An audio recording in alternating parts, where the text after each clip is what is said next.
2026 চনত অসমৰ সিংহাসনত কোন বহিব? মুখ্যমন্ত্ৰী ডক্টৰ হিমন্ত বিশ্ব শৰ্মাৰ আসন অটুট থাকিবনে? বিৰোধী ঐক্যই দিছপুৰত নতুন ইতিহাস লিখিব। শেহতীয়া এক গুৰুত্বপূৰ্ণ জনমত সমীক্ষাত ওলাইছে এনে কিছুমান তথ্য যি শাসকীয় আৰু বিৰোধী দুই পক্ষকে চিন্তিত কৰি তুলিছে।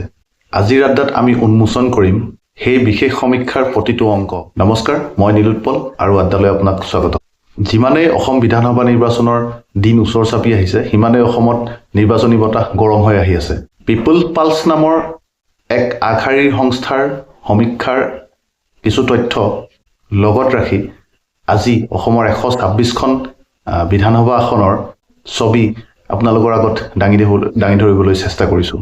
আপোনাৰ সমষ্টিত কাৰ পাল্লা গধুৰ জানিবলৈ ভিডিঅ'টো শেষলৈকে চাব।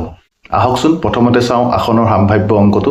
সমীক্ষা অনুসৰি বিজেপি নেতৃত্বাধীন মিত্ৰজোঁট এতিয়াও শক্তিশালী স্থিতিত আছে, কিন্তু যোৱাবাৰৰ তুলনাত কিছু আসন হ্ৰাস পোৱাৰ সম্ভাৱনা আছে।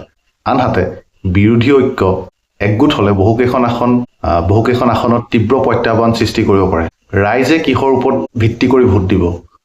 সমীক্ষাত দেখা গৈছে যে চৰকাৰী হিতাধিকাৰী আঁচনিসমূহৰ প্ৰভাৱ এতিয়াও বেছি।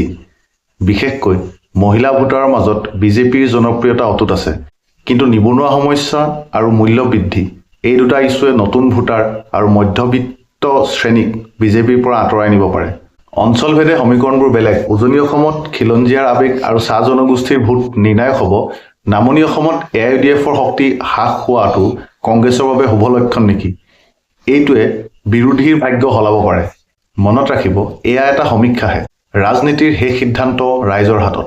আপোনাৰ মতে 2026ত দিছপুৰত কোনে চৰকাৰ বনাব? আপোনাৰ সমষ্টিত কাৰ জনপ্ৰিয়তা বেছি? তলৰ কমেণ্টত নিশ্চয় জনাব। ভিডিঅ'টো ভাল পালে লাইক কৰিব আৰু আড্ডা চেনেলটো ছাবস্ক্ৰাইব কৰিবলৈ নাপাহৰিব। ধন্যবাদ।